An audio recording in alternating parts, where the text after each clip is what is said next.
Olá, que a graça e a paz abundantes do Senhor Jesus Cristo seja com você, com a sua casa, com a sua família.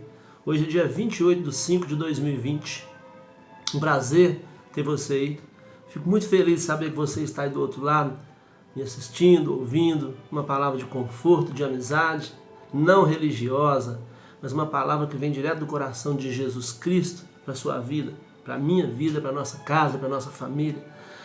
Nós temos sempre compartilhado uma palavra aqui que pode transformar a nossa vida. E se você quiser assistir outros vídeos, é só você no YouTube bater o meu nome, Sérgio Cândido de Carvalho. Bom, hoje eu estava meditando em Mateus, no Evangelho escrito por Mateus, no capítulo 16, quando Jesus embarca para Cesareia, então ele pergunta: quem diz o povo ser o Filho do Homem? E os discípulos responderam: uns dizem que o Senhor é João Batista, outros dizem que é Elias, outros dizem que é o profeta. Mas Jesus então diz: mas e vós, quem dizeis que eu sou? E Pedro, rompendo com os outros discípulos todos, ele diz: tu és o Cristo, o Filho do Deus vivo. E Jesus então, naquela sabedoria, diz: ah, Pedro, não foi sangue nem carne que tu revelaram, mas o meu Pai que está nos céus. E eu queria hoje compartilhar um pouquinho essa palavra com você. E o nosso tema hoje vai ser: quem é Jesus? Quem é Jesus? Eu escrevi um livro chamado Quem é Jesus para você? Mas isso foi no ano de 2000. Eu tenho muita alegria, sabe, de aprender sobre Cristo, sobre Jesus, sobre essa personagem fantástica que apareceu na nossa humanidade e que foi real, que veio, que caminhou, que andou, que viveu aqui, que não é enganação, não é invenção como o Saci Pererê, como uma mula sem cabeça, não é historinha inventada, ele é real, ele veio, ele caminhou nessa terra. O mundo foi marcado pela sua presença antes de Cristo, depois de Cristo. Ele é a pessoa mais fantástica que essa terra já recebeu. E a primeira coisa é: quem é Jesus? Às vezes nós perguntamos a alguém: você sabe quem é Roberto Carlos? E talvez a pessoa vai brincar: são tantas emoções, né? Vai dizer que sabe e conhece. Ah, mas você sabe quem é Silvio Santos? Ele vai brincar talvez, vai dizer: ai, quem quer dinheiro? Não é assim? E vão dizer: ah, eu conheço sim. Só que nós não conhecemos. Nós às vezes assistimos coisas, vemos o nome dessas pessoas, sabemos até com que eles trabalham, o que eles fazem, algumas características pessoais dele, etc. Mas nós não o conhecemos. Jesus, ele é diferente. Por isso que a minha pergunta primeira é para você: quem é Jesus? Se você ler no grego ou no hebraico uma tradução, você vai ver que as duas trazem a explicação que Jesus significa ungido. Ungido, você pensa bem o que é isso. Uma vez um discípulo de João disse assim: ó, achamos o Messias. Achamos o Messias. Aquele povo vivia desesperado, aguardando a chegada daquele Messias que Deus havia prometido. Os patriarcas Abraão, Isaac, Jacó, eles disseram que esse homem viria, que esse Salvador da pátria viria. Porque o próprio Isaías, 687 anos antes de Cristo, ele profetizou: porque o menino nos nasceu, um filho se nos deu, o governo está sobre os seus ombros, o seu nome será maravilhoso, conselheiro, Deus forte, Pai da eternidade. Isaías profetizou que ele viria, então o povo estava aguardando aquele dia, aquela pessoa que chegaria. Muitos deles aguardavam talvez um grande general, um homem cheio da pompa, com exército por trás, com ouro pendurado no seu pescoço. Mas não, a ideia de Deus não era essa. A ideia é que ele veio, mas sabe, ele veio na simplicidade, nasceu numa manjedoura. Ele passou momentos difíceis como homem, ele experimentou as dores que você e eu talvez enfrentamos nas nossas vidas.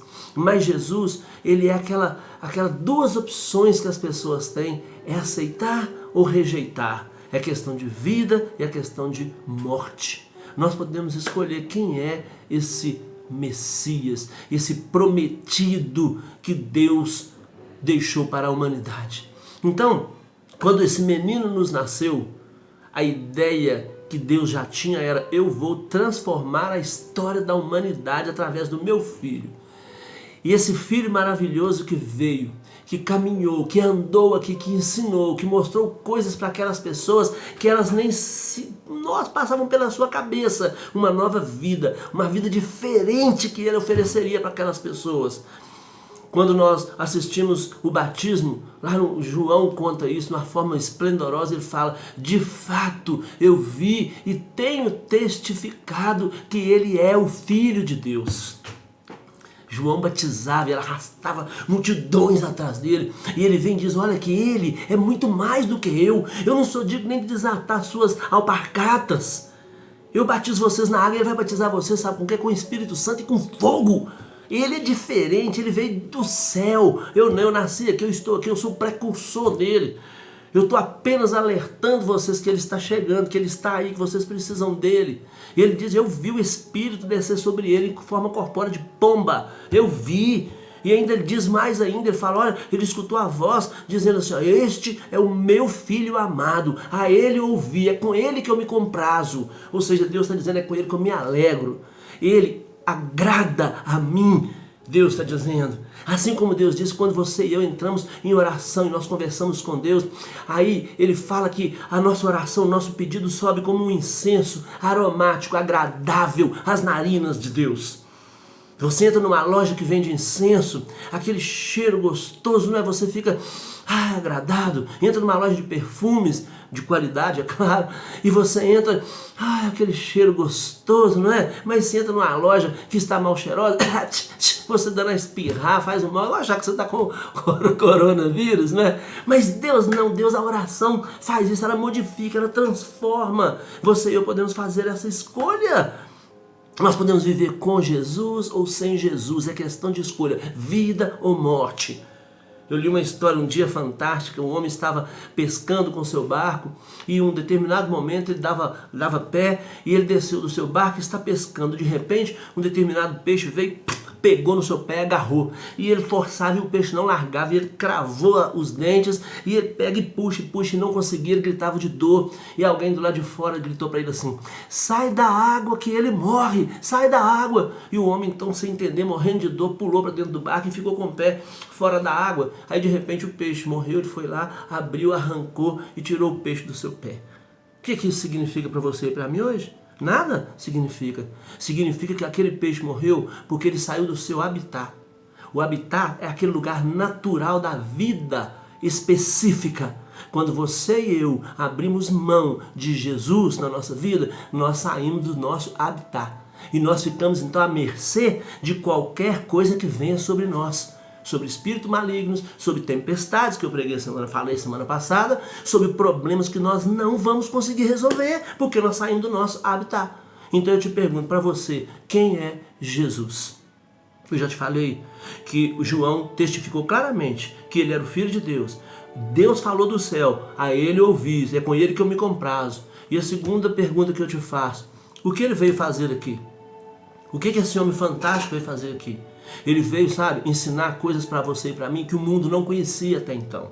Ainda a ciência não definia psicologia como tal. Nem era psicologia. E o próprio Jesus já chegou ensinando: não andeis ansiosos de coisa alguma. Ele já deu ensinamentos para nós que o mundo não conhecia. Que depois a ciência veio trazer, virou até ciência. Mas antes partiu dele, sabe por quê? Porque ele veio do céu. Ele veio com todo o entendimento que você e eu não tínhamos e não temos ainda. Porque tudo que você e eu sabemos é nada em comparação ao que está aí. O que nós temos para aprender ainda. Eu disse já isso, e eu trocaria tudo o que eu sei pelo que eu ainda não sei. Nós não sabemos nada, mas eu te pergunto, o que Jesus, veio fazer aqui? Por que ele veio a este mundo? Lucas, se foi um médico, ele usou uma expressão que para mim é fantástica. Ele falou: ele veio para buscar e salvar o homem que havia se perdido. Então o que Jesus veio fazer? Ele veio transformar a minha vida, transformar a sua vida, fazer com que nós fôssemos pessoas diferentes, homens e mulheres diferentes. Ele quer mudar a nossa história. Jesus tinha uma sinceridade tal que ele incomodava as pessoas que talvez não gostavam, não aceitavam nem espiritualmente.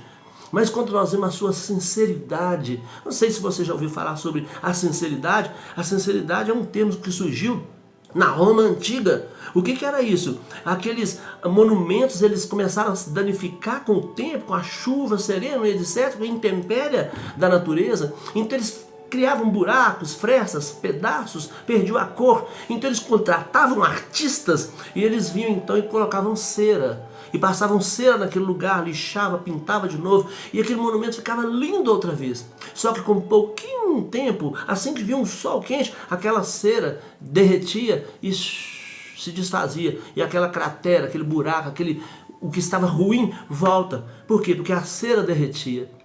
Então, eles começaram a falar, ó, eu quero que você reforme aquele monumento, sem cera. Então, lá no italiano é sincera, não queremos cera. Então aí começou a surgir o termo sincero, sinceridade. Então Jesus é sincero. Ele pregava e falava aquilo que era verdade, que você e eu precisávamos ouvir, que podia mudar a nossa vida. Jesus ensinava de forma tão fantástica que ele ensinava para nós, você mude as coisas na sua vida, mas calma, a direção é mais importante do que a velocidade. Você, e talvez eu também, nós somos assim, nós queremos resolver tudo rapidamente, queremos que tudo seja do nosso jeito, na hora que nós queremos, da forma que nós queremos, mas não é assim. As coisas não podem ser assim, as coisas têm que ser na hora certa, tudo tem o seu momento certo. Quando João fala que o ladrão veio somente para roubar, matar, destruir, Jesus disse, mas eu vim para que vocês tenham vida e a tenham em abundância. O que é abundância? É muito, é demais, é o suficiente, não vai faltar, é abundância mesmo, sabe? Não vai faltar. A segunda pergunta que eu faço para você hoje é, o que ele veio fazer? Antes você vai responder para você mesmo, quem é Jesus para você? Quem ele é para você? O que ele representa para você? E segundo, o que ele veio fazer aqui? O que ele veio fazer? Será o que ele veio fazer aqui? Jesus foi aquele que enlouquecia as multidões, sabe por quê? Uns o odiavam tanto porque pregavam coisas contrárias aos seus dogmas, os seus pensamentos antigos, sabe? Retrógrados, mas outros apaixonavam por ele, porque ele falava assim, amai-vos uns aos outros como eu vos amei.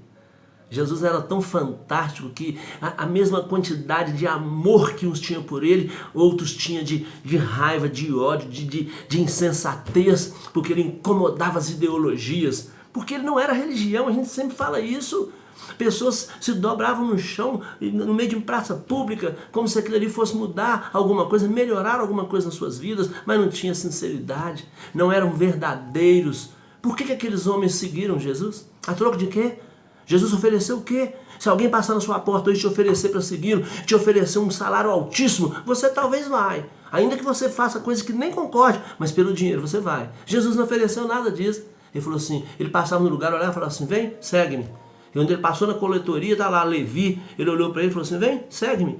Aí sabe o que ele fez? Imediatamente largou tudo e o seguiu. Por quê? A troco de quê? Ouro? Prata? Nada disso, ele não tinha. Ele não tinha onde encostar a própria cabeça. Então eu te fiz duas perguntas já. Primeiro, quem é Jesus para você? Segundo, o que ele veio fazer? E a terceira, não vou te perguntar, eu vou te afirmar, ele voltará. Ele mesmo prometeu que vai voltar. Essa terra não vai ficar como está. O Isaías que profetizou, ele falava assim, se quiserdes e me ouvirdes, comereis o melhor dessa terra. Ele está falando de você comer coisas chiques demais, não, meu amigo. Estrogonofe, coisas que nós nem sabemos falar. Ele está falando comereis o melhor dessa terra. Sabe o que? É viver bem, ter uma vida abundante, gostosa aqui nessa terra. E se vocês me ouvirem, vocês vão comer o melhor dessa terra. E o mais gostoso ainda, ele fala que daqui nós não passaremos para lugar ruim. Porque ele fala, o mesmo João 11:25, ele fala claramente, ó, eu sou a ressurreição e a vida. Aquele que crê em mim, ainda que morra, viverá. E aquele que vive, se crê, não morrerá eternamente. Crê nisso? Você crê? Ele falou, se você crê em mim, você não morrerá eternamente. Ele foi para a casa do Pai por você e por mim. Essa vida não acaba aqui, não seria justo se você e eu concordássemos que essa vida vai acabar aqui. Nós andamos certos, andamos corretos, pagamos nossas contas, andamos direito, e cheio de pessoas cometendo atrocidades das mais absurdas. Não pode acabar aqui. E você não deixa sua mente ser enganada de que aqui vai acabar, que nós vamos morrer como se fosse um animal, uma galinha, um pato. Morreu, acabou. Não morreu e não acabou. A hora que morrer, nós temos um lugar para ir, algum lugar nós vamos. E eu sei que ele falou que tem uma porta estreita e uma porta larga. Quem tem Cristo, ele vai dizer: vinde a mim, benditos de meu Pai, para o reino que vos está preparado antes da fundação do mundo. E aqueles outros ele vai dizer para a direita: nunca vos conheci, todos vocês que praticam a iniquidade, nunca vos conheci. Então, eu te fiz duas perguntas, te fiz uma afirmação. E eu tenho que encerrar, que por incrível que pareça, meu tempo está acabando. Eu quero me manter dentro dos 15 minutos, talvez vou ter que aumentar nos próximos, que já vai dar 15 minutos. Então, quem é Jesus para você? Primeira pergunta. Segundo, o que ele veio fazer aqui? E a terceira, eu te afirmo que ele voltará. O meu tempo acabou, por isso eu preciso ir embora. Mas nós faremos outros vídeos, espero que você me visite lá no YouTube, tá bom? Sérgio Cândido de Carvalho. Meu Deus, em nome do Senhor Jesus, esse que nós pregamos aqui, que nós amamos e seguimos, quero abençoar a vida dessa pessoa que está me assistindo ou me ouvindo agora. Que o Senhor coloque a bênção do Senhor sobre a sua casa, sobre a sua família e tire todas as dúvidas do seu coração. E assim, eu te abençoo, meu querido, não na minha autoridade, porque eu não tenho, mas na autoridade daquele que me arregimentou, no meu general, o meu Senhor e Salvador, Jesus Cristo. Deus te abençoe.